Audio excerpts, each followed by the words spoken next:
So hey welcome everybody here I am I single और आज यार हम स्टार्ट करेंगे चैप्टर ग्रेविटेशन से। और तो जैसा कि आपको पता है, अगर हम नीट पॉइंट ऑफ व्यू से बात करें तो ग्रेविटेशन चैप्टर एक बहुत इंपॉर्टेंट चैप्टर है। इससे हर साल नीट के अंदर 3 क्वेश्चंस तो एक्सपेक्टेड होते ही हैं, ठीक है, which makes it a 12 marks portion out of 180 marks. तो कुछ हो ना हो, मैं आपको एक बात का बिल्कुल प्रॉमिस कर सकता हूँ कि जो मैं जिस हिसाब से आपको पढ़ाऊँगा आगे की सीरीज़ में, ठीक है, सारे चैप्टर्स, मैं गारंटी से कह सकता हूँ अगर आपने ये नोट्स ही काफ़ी अच्छे से पढ़ लिए तो डेफिनेटली आप 140 प्लस स्कोर बड़े आसानी से कर लेंगे सिर्फ इन नोट्स के बेसिस पे, ठीक है। और खैर हम इसके अलावा भी काफ़ी सारी एक्स्ट्रा एक्टिविटीज़ करेंगे, जैसे कि मैं काफ़ी सारे क्वेश्चंस प्रैक्टिस कराऊंगा आपको, बट वो फ्यूचर में होगा। तो प्रेजेंट की बात करते हैं और प्रेजेंटली हम ग्रेविटेशन स्टार्ट करते हैं। ओके, तो ग्रेविटेशन जैसे कि मैंने आपको बताया बहुत इंपॉर्टेंट चैप्टर है, 3 क्वेश्चंस तो इससे एक्सपेक्टेड ही हैं। तो देखते हैं, स्टार्ट करते हैं।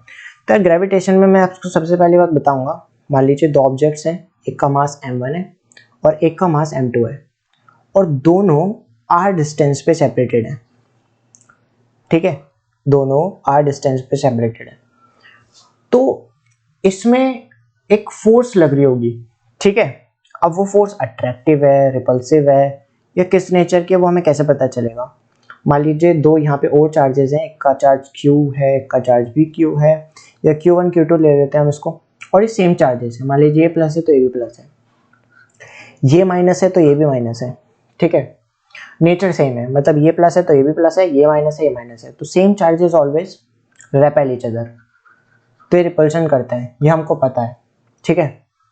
एंड अगर अपोजिट चार्जेस हैं, जैसे कि ये Q1 है और ये Q2 है, और मतलब एक के ऊपर अगर प्लस चार्ज है, के ऊपर माइनस चार्ज है, तो they will attract each other.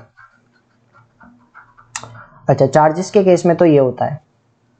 On the other hand, अगर मैं आपसे बात करूं यहाँ पे अबाउट दिस, तो ग्रेविटेशनल फोर्स के अगर, अच्छा यहाँ पे आप एक बात का और ध्यान रखिएगा कि इनका भी डेफिनेटली कुछ ना कुछ मास तो होगा, ठीक है। सो देखते हैं, तो जो ग्रेविटेशनल फोर्स होती है, इससे हमने कैलकुलेट करा और पता लगा कि ये मासेस के प्रोडक्ट के डायरेक्टली प्रोपोर्शनल होती है and inversely proportional to distance के स्क्वायर के, ठीक है।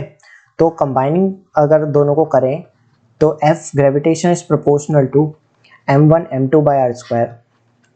यहाँ पे एक चीज़ और समझने वाली है, वो ये जो ग्रेविटेशनल फोर्स है, ये अट्रैक्टिव होगी, ये रिपल्सिव होगी या किस नेचर की होगी, और ये हम कैसे पता लगाएं।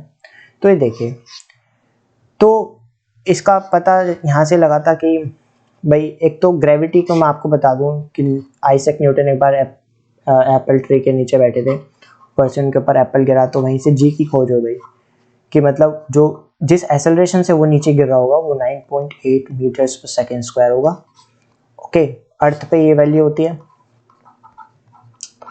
डेफिनेटली मून पे वो चीज़ें थोड़ी सी फ्लोट करती हैं, तो वहाँ पे g/6 हो जाएगा, जी डैश इफेक्टिव जी जो है। ये सब कैसे आया वहाँ की भी हम बात करेंगे, बट आगे फिलहाल हमें पता लगाना है अट्रैक्टिव है रिपल्सिव है। तो मैं आपको बता दूं कि gravitational force is always attractive in nature, तो ये अट्रैक्टिव होगी यहाँ पे, तो एफ जी ये अट्रैक्टिव होगी यहाँ पे, ठीक है। सो यार हम यहाँ पे देखते हैं कि यहाँ पे आप पूछेंगे यहाँ ग्रेविटेशनल फोर्स नहीं लगी होगी कि मासेस तो यहाँ पे भी है, यहाँ पे भी आप ग्रेविटेशन लगनी चाहिए, जो कि ये रिपल्सिव है और ये अट्रैक्टिव है, तो कौन सी डोमिनेटिंग होगी, किस बेसिस पे कह रहे हैं कि हम ये दो सेम चार्जेस हमेशा रिपेल करते हैं, कि भाई अगर हम ग्रेविटेशनल फोर्स को कंसीडर करें तो हाँ ये अट्रैक्ट कर रहे हैं, तो बात ठीक है। लेकिन आपसे अगर वो पूछे कि if you consider only the, कि अगर आप निग्लेक्ट कर दें कूलाम्ब फोर्स को अगर आप निग्लेक्ट कर दें और ग्रेविटेशनल फोर्स को आप कंसीडर करें सर, तो they will attract. Her condition में ऑब्जेक्ट्स का अगर कुछ मास है और वहाँ पे हम सिर्फ ग्रेविटेशनल फोर्स को कंसीडर कर रहे हैं, तो they will attract, the bodies will attract each other. But यहाँ पे चूंकि ग्रेविटेशनल फोर्स का मैग्नीट्यूड बहुत कम होता है, वो हम देखेंगे कम कैसे होता है। तो मैं रब कर देता हूँ।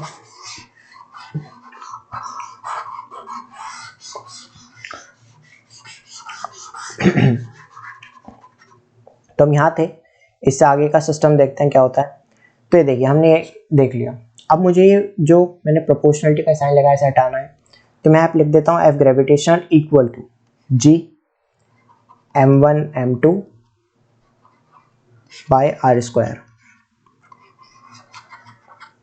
ठीक है, अब ये g क्या है, ये इसको कहते हैं यूनिवर्सल ग्रेविटेशनल कांस्टेंट। ठीक है, जिसकी एक फिक्स वैल्यू है जो कि है 6.67 इंटू 10⁻⁻11 न्यूटन मीटर स्क्वायर पर किलोग्राम स्क्वायर। डेफिनेटली आपको बस यहाँ पे थोड़ी सी मेहनत करनी पड़ेगी, इसे याद रखना पड़ेगा। ओके, तो जो कि एक बहुत बड़ी बात नहीं होनी चाहिए। सो ये आपको याद रखना है। ठीक है, और ये यूनिवर्सल है ऑब्वियसली, तो यानी कि हर जगह ये फिक्स रहने वाली है पूरे यूनिवर्स में, चाहे आप सन पे हो, अर्थ पे हो, मार्स पे हो, कहीं पे भी हो, ये वैल्यू सेम होने वाली है। लेकिन जो स्मॉल जी के साथ इसे कंफ्यूज ना कीजिएगा आप। स्मॉल जी जो होता है वो एक्सेलरेशन ड्यू टू ग्रेविटी होता है, एक्सेलरेशन ड्यू टू ग्रेविटी। तो ये वाली जो चीज़ है इसकी वैल्यू जो है अर्थ पे 9.8 मीटर्स पर सेकेंड स्क्वायर लेते हैं हम। ठीक है, जैसे जैसे आप हाइट पे या डेप्थ पे जाएंगे तो ये वैल्यू चेंज होती चली जाएगी। And so on the planets ये वैल्यू बिल्कुल चेंज होती चली जाती है। जैसे कि अभी मैंने मून पे बताया आपको g/6 हो गई। ठीक है, तो ये आपको कंसिडर देखना है कि ये चीज़ अलग है, ये चीज़ अलग है। ये यूनिवर्सल ग्रेविटेशनल कांस्टेंट है और ये एक्सेलरेशन ड्यू टू ग्रेविटी है। ठीक है, अच्छा यहाँ पे एक छोटी सी हमें अब बात और करनी है। आई होप आपको ये तो समझ में आ गया होगा अच्छे से। और जो भी चीज़ आपको समझ में नहीं आ रही आप जस्ट कमेंट बॉक्स में लिखिए उसको। अगर मुझे लगेगा कि वो कोई छोटा उसका आंसर है तो मैं वहीं आपको रिप्लाई कर दूंगा। अदरवाइज मैं नेक्स्ट वीडियो में आपके उस डाउट को ले लूँगा। ठीक है, अगर आपको उसके बाद भी क्लियर नहीं होता है तो हम उस टॉपिक के ऊपर एक डेडिकेटेड लेक्चर या सेशन बना देंगे। ठीक है, तो यार मैं आपको अब समझा रहा हूँ इसके अंदर एक छोटी सी बात और कि लेट्स चेक डायमेंशनल फॉर्मूला क्या होगा। Dimensional formula of capital G. अगर आप न्यू हैं तो हम डायमेंशंस निकालना प्रॉपर्ली मैं यूनिट डायमेंशन के ऊपर एक डेडिकेटेड लेक्चर बनाऊंगा, तो वहाँ पे हम सिखाएंगे। बट मैं आपको यहाँ पे भी बता देता हूँ जी को हम कैसे निकालेंगे। पहले तो यहाँ पे देखिए कन्वर्ट कैसे कर सकते हैं, F G into r square by m1 m2, ये हम लिख सकते हैं। तो देखिए जो फोर्स होता है, फोर्स को मैं क्या लिख सकता हूँ, मास इंटू एक्सेलरेशन, और एक्सेलरेशन होता है वेलोसिटी अपॉन टाइम। ठीक है, तो मास की हो गई m, वेलोसिटी की डायमेंशन होती है, वेलोसिटी क्या होता है, डिस्टेंस अपॉन टाइम, तो LT-1। ठीक है, LT-1 और एक टी ऊपर है, एक टी यहाँ पे भी है, ये भी ऊपर जाएगा, तो MLT-2 हो गई फोर्स की, into L square by m square, क्योंकि मास तो अल्टीमेटली m ही रहने वाला है, तो m इंटू एम स्क्वायर हो गया। अच्छा ये m ऊपर जाएगा तो -1 हो जाएगा, m-1 L3T-2, तो इसकी डायमेंशन हो गई, डायमेंशनल फॉर्मूला ऑफ जी। तो आई होप आपको ये चीज़ समझ में आई होगी। अच्छा मैं आपको यहाँ पे एक चीज़ समझाना चाह रहा था, तो वो हम यहाँ पे देखते हैं। हम मैं इसको रब कर देता हूँ।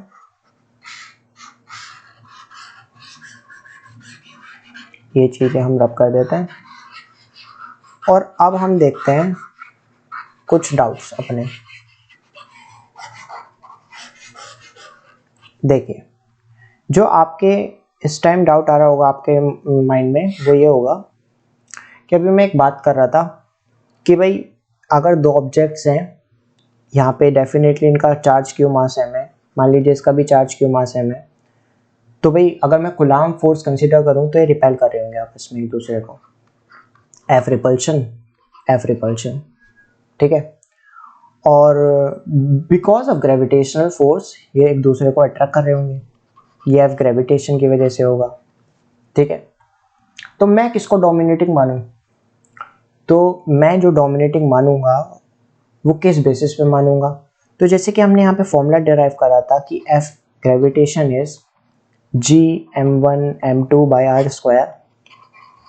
On the in the similar way analogy से हम यहाँ पे भी फॉर्मूला सेम ही आता है। एफ गुलाम जो आता है वो आता है के, बस जी की जगह यहाँ क्या हो जाएगा, और मासेस की जगह Q1 Q2 by r square, ठीक है। तो यहाँ जो के होता है इसकी जो वैल्यू होती है वो होती है 9 इंटू 10⁻⁹, ठीक है। तो आप देखिए 10 की पावर 9 में बात जा रही है यहाँ पे, और यहाँ पे जी की वैल्यू जो है वह 6.67 इंटू 10⁻⁻11। तो मैं आपको बता दूं इस चीज को बोलते हैं order of magnitude. Order of magnitude same for here, मैं 10 की पावर 9 को भी क्या बोलूंगा, ऑर्डर ऑफ मैग्नीट्यूड। तो आप मुझे बताएं कि ऑर्डर ऑफ मैग्नीट्यूड किसका ज़्यादा है? डेफिनेटली इसका ज़्यादा है, 9 इंटू 10 की पावर 9 का। 10 की पावर 9 ऑर्डर ऑफ मैग्नीट्यूड में बहुत बड़ा है, बहुत ज़्यादा बड़ा है एक्चुअली 10⁻⁻11 से। तो सो अब आप समझ गए होंगे आई होप कि यहाँ पे कितना बड़ा ये फोर्स, जो ये कूलाम फोर्स है कितनी बड़ी है। दैट्स वाई ये नेग्लेक्ट हो जाता है ग्रेविटेशनल फोर्स, एंड जो कूलाम फोर्स है वो विन कर जाती है। दैट्स वाई अगर ये दोनों चीज़ हमें दिख रही हो तो हमें किसको कंसीडर करना है एक्चुअली इफेक्टिव? इफेक्टिव सिर्फ कूलाम फोर्स होगा, ग्रेविटेशन तो होगा ही नहीं। सो आपको यहाँ तक समझ में आया होगा